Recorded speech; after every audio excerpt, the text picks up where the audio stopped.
Les amis, on va souvent contacter concernant des oiseaux malades sans qu'ils soient vraiment malades. C'est-à-dire des oiseaux du jour au lendemain, en fait, ils sont devenus fatigués.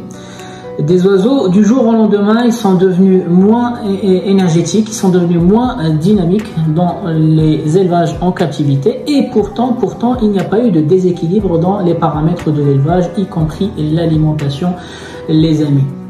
Ils n'ont juste pas assez d'énergie pour bouger comme d'habitude. Donc je me suis penché sur ce sujet, les amis. Je vous ai préparé un petit sujet qui a une grande importance dans le monde de l'élevage en captivité. Restez avec nous, nous allons parler bien sûr de la carence en vitamine B chez les oiseaux, les amis. Bonjour, chers abonnés sur la chaîne, chers passionnés amis des oiseaux, des canaris, des chardonnerets. Encore une nouvelle vidéo sur Canaries du 28. Et les amis, j'espère que vous allez bien, que vos oiseaux, votre élevage va bien aussi. Donc comme vous le savez, dans le titre de cette vidéo, nous allons aborder en fait une vitamine qu'on a déjà vue rapidement dans les vidéos de préparation du mois de février. Donc la vidéo préparation finition pour la reproduction. Donc je vous ai rapidement parlé des 6 vitamines essentielles. Donc maintenant vous les connaissez, A, B, C, D, E, K. Donc parmi ces vitamines-là, il y a celles qui sont liposolubles, ça veut dire il leur faut du gras pour être actives et elles peuvent aussi se stocker dans le gras. Et d'autres vitamines qui sont hydrosolubles, les amis, ça veut dire elles ne peuvent pas être stockées dans le gras. Parmi ces vitamines-là, c'est la vitamine B. Donc la vitamine B, il y a plusieurs sous-catégories. Il y a la vitamine B1 qui est la thialamine, les amis. Donc le manque en vitamine B1 chez les humains se traduit par une maladie qu'on appelle le beriberi et potentiellement aussi chez les oiseaux. Donc cette maladie-là peut arriver sous 2 formes. La forme sèche qui impacte le cerveau et on va voir la même chose sur la vitamine B12 chez les oiseaux. Et un deuxième type de beriberi qu'on appelle l'humide qui peut affecter les fonctions cardiovasculaires, la circulation sanguine et aussi le cœur, les amis. On met la vitamine B1 de côté, ou la thialamine, et on va surtout parler un petit peu de la vitamine B12 et le manque surtout de cette vitamine B12 dans les élevages, dans les régimes alimentaires qui sont incomplets, etc. Donc la vitamine B12 qu'on appelle la cobalamin, les amis, c'est une vitamine tellement importante chez les oiseaux, tellement importante chez l'être vivant en fait, qu'il ne faut pas la négliger dans les élevages, il ne faut pas la négliger dans votre équilibre alimentaire.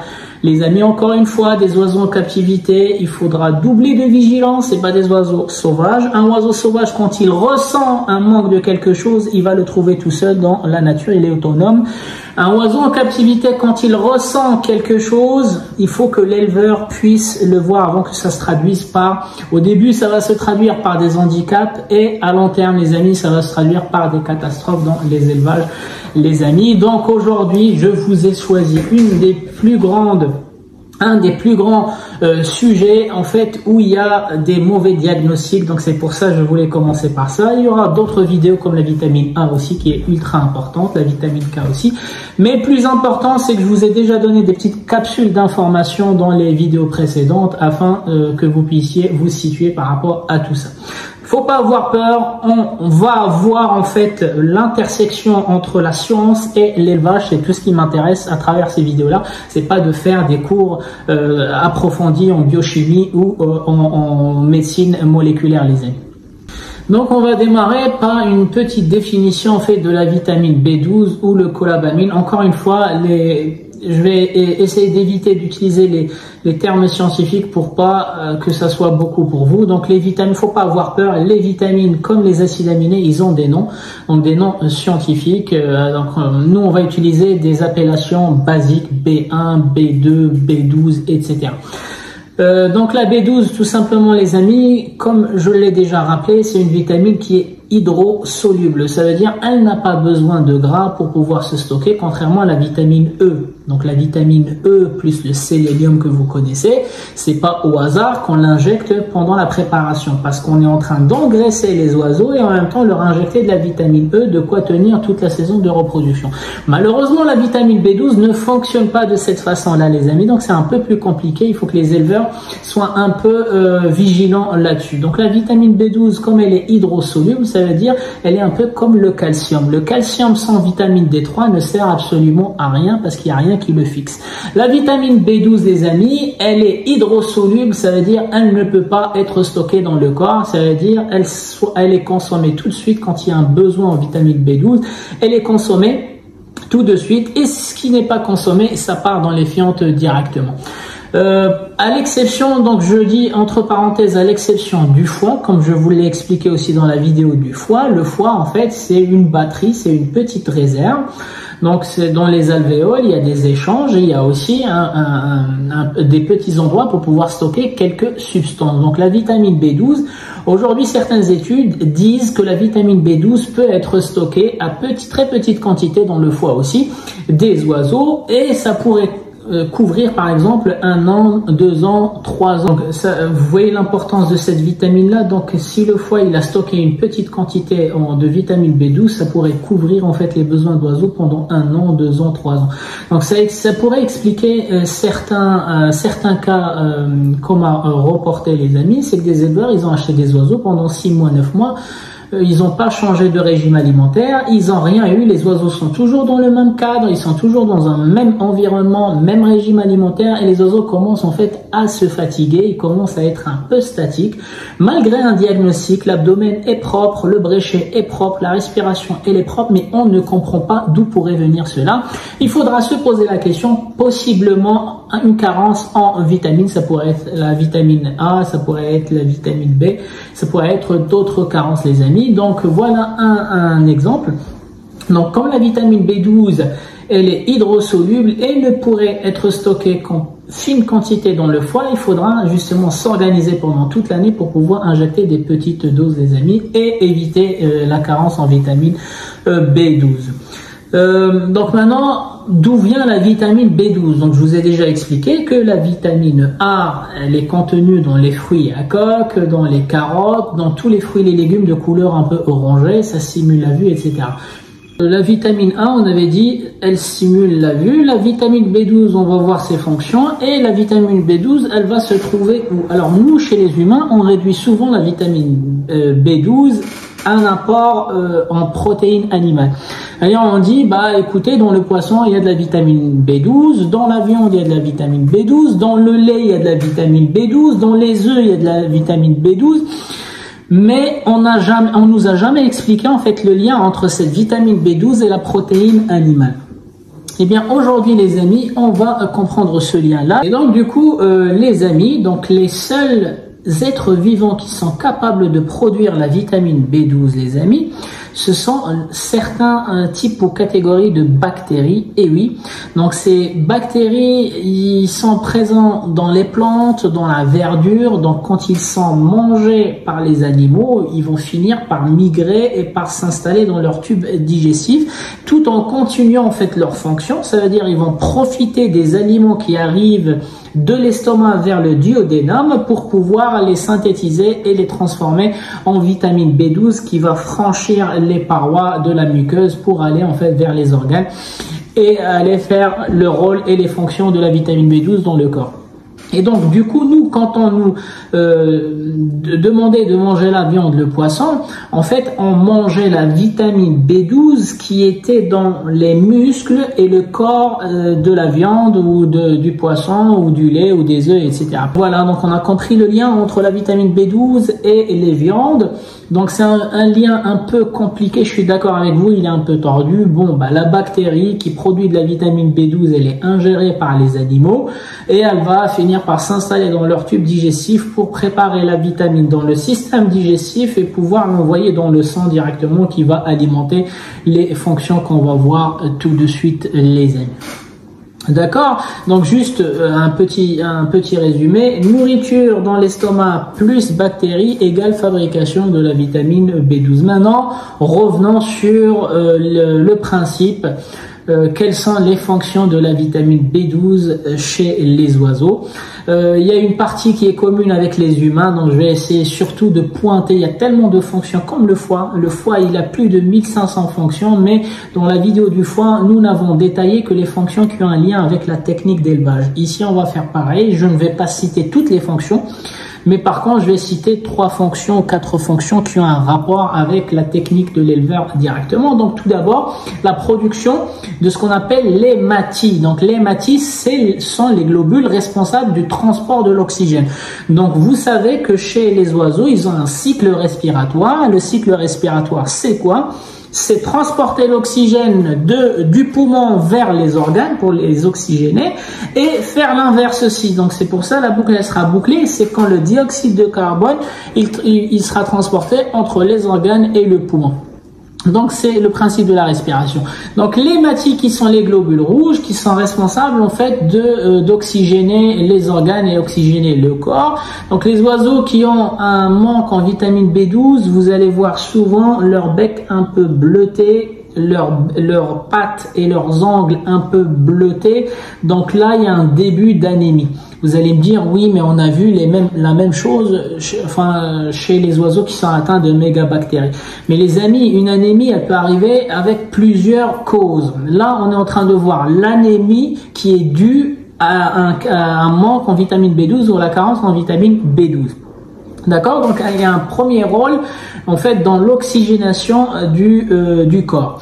Un deuxième rôle, les amis, c'est le métabolisme acido-gras ou amino-gras qu'on a déjà vu, c'est-à-dire l'énergie, en fait, le management de l'énergie dans le corps. On a déjà vu une vidéo spéciale sur les acides aminés, les acides gras à longue chaîne, à courte chaîne. Je vous laisse découvrir la vidéo, les amis. Le troisième rôle, les amis, c'est la production de ce qu'on appelle la myéline. La myéline, vous avez peut-être jamais entendu parler de ça, mais je vais vous donner un exemple. On a les oiseaux, ils ont leur cerveau, ils ont leurs organes. Entre le cerveau et les organes, il y a des connexions. Il y a tout un réseau en fait qui va lier le cerveau de l'oiseau à ses organes. C'est un flux de communication. Et donc du coup, ce réseau-là, il doit être protégé. Donc il y a des nerfs et il faudra protéger les nerfs parce que les nerfs, en fait, c'est le flux qui va transporter les informations, action-réaction. Donc la myéline, c'est quoi? C'est tout simplement la gaine qui va protéger les nerfs.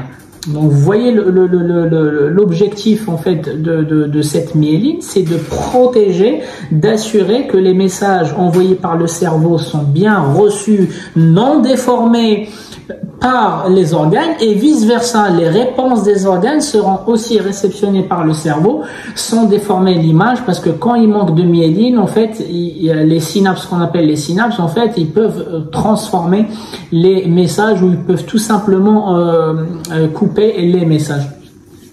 Et donc un dernier truc, les amis, c'est que la vitamine B12 intervient aussi dans le maintien du système immunitaire, les amis, en contrôlant les inflammations. Et d'ailleurs, en parlant du système immunitaire, moi j'ai remarqué que la plupart des éleveurs, dès qu'ils ont un problème, leur oiseau il est malade, en fait ils vont tout de suite le mettre au régime. Et le régime c'est quoi? C'est de la piste ou des mélanges, mais vraiment pas très riche.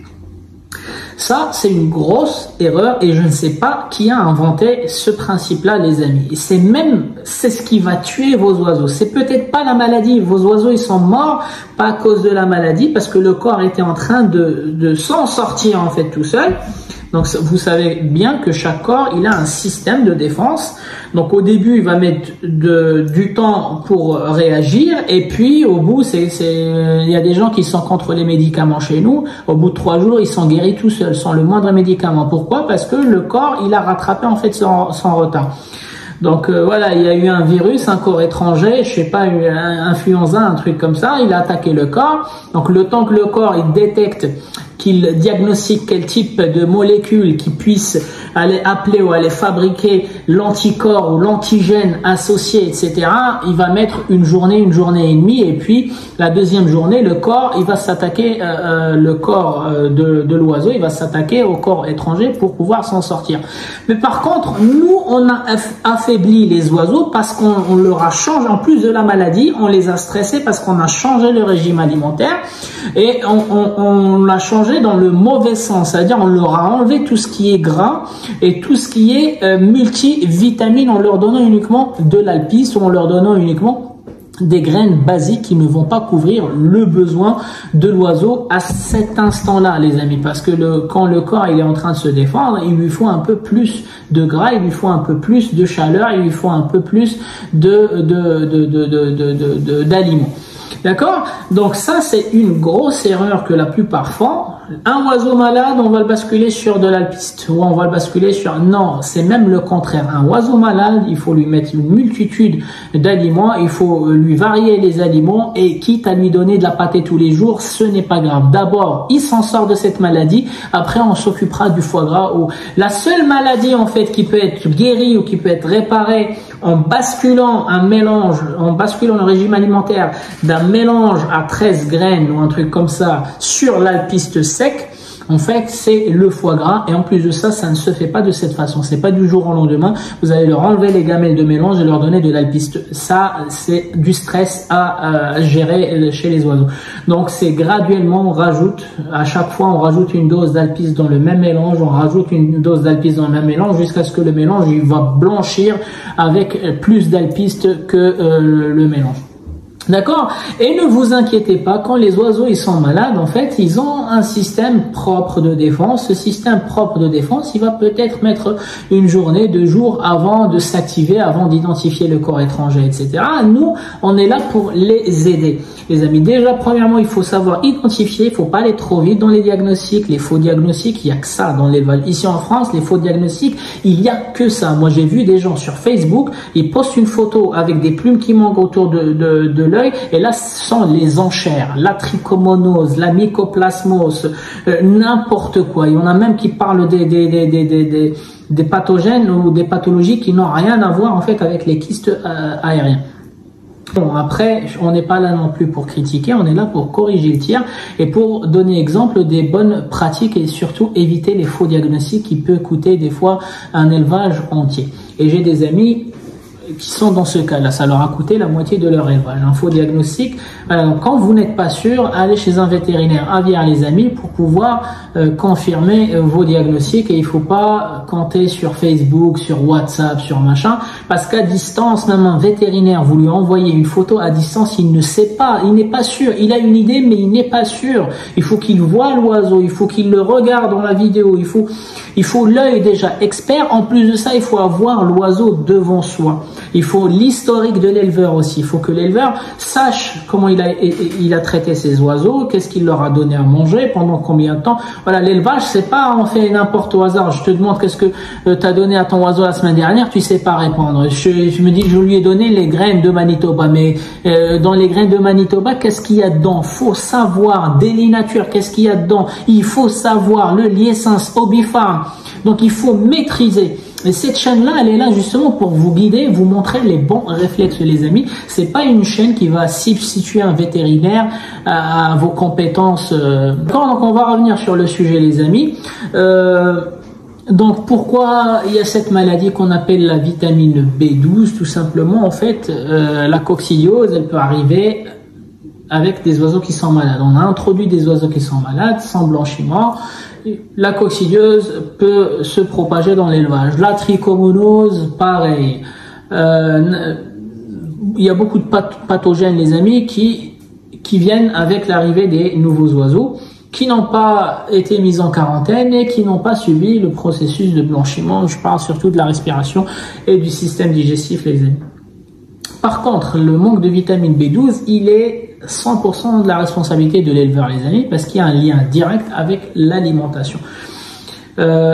si c'est pas le lien direct avec l'éleveur actuel, c'est le lien direct avec l'ancien éleveur. Donc, comme je vous ai expliqué, le foie, il peut stocker des fines quantités de B12 qui pourront couvrir, en fait, le besoin de l'oiseau pendant 1 an, 2 ans. Donc, des fois, les gens, en fait, ils ont rien changé. Et là, j'en ai eu la même histoire, mais tellement cette boucle, enfin, ces choses se répètent dans ma vie, que maintenant je sais tout de suite quand il s'agit en fait d'une carence en vitamine. Ça pourrait être la vitamine B comme la vitamine A. Et j'ai aussi des anecdotes moi-même avec des perroquets que j'avais enfin compris en fait l'intérêt de la vitamine A à l'époque. Pareil, je les ai eu avec des amis, d'autres anecdotes vécues avec des amis ou avec des gens de la communauté privée de cette chaîne-là. Et puis, c'est pour ça que j'ai décidé de dédier une vidéo entière rien que pour cette vitamine-là, B12. Et peut-être il y aura la même vidéo pour la vitamine A prochainement, les amis, parce que la vitamine A, c'est un océan, les amis. Si je dois parler de tout ce qu'on doit savoir pour la vitamine A, je pense qu'une seule vidéo ne suffira pas. Quoique, on a déjà donné quelques indications sur l'importance en fait des vitamines pendant la préparation, pendant la période de mue aussi. Et ce que je veux dire, c'est que la vitamine B12, on peut pas se cacher derrière un oiseau malade qui a contaminé d'autres. On peut pas se cacher derrière un oiseau qui a été élevé chez un autre éleveur et je suis en train de payer les frais du mauvais éleveur. Non, quand vous faites venir un oiseau, vous devez connaître son historique. Qu'est-ce qu'il a fait, comment il a été nourri, quelle est la durée d'éclairage, quel est le type d'élevage intérieur, extérieur, éclairage naturel, artificiel, les produits qu'il a ingérés, etc. pour pouvoir comprendre son comportement si du jour au lendemain il change. Et c'est arrivé. C'est arrivé, des gens, et pendant 6 mois, 7 mois, ils ont pris soin de leurs oiseaux, ils ont suivi en fait les techniques sur cette chaîne-là. Mais du jour au lendemain, avant la reproduction, leurs oiseaux, ils ont changé d'attitude, ils ont changé, on dirait qu'ils ont perdu, ils ont été siphonnés de leur énergie alors qu'ils n'avaient même pas encore démarré la période de reproduction. Alors là, c'est clair, c'était des carences. Et donc du coup, une carence d'aujourd'hui, en fait, ça peut être un manque de vitamines qui date d'il y a 1 an, il y a 1 an et demi. Donc c'est pour ça, ça ne se répare pas aussi facilement.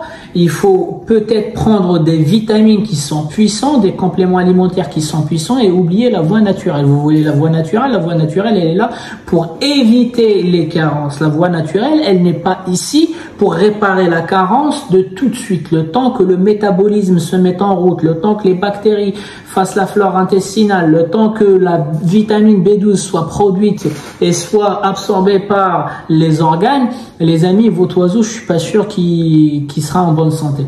Je vais juste finir cette vidéo-là, les amis, sur une dernière phrase, c'est que on vient de comprendre l'intérêt de la vitamine B12 dans les élevages quand il s'agit en fait de manager l'énergie, mais aussi, chose qui est importante parce qu'on le voit, c'est le maintien de la santé mentale et nerveuse des oiseaux.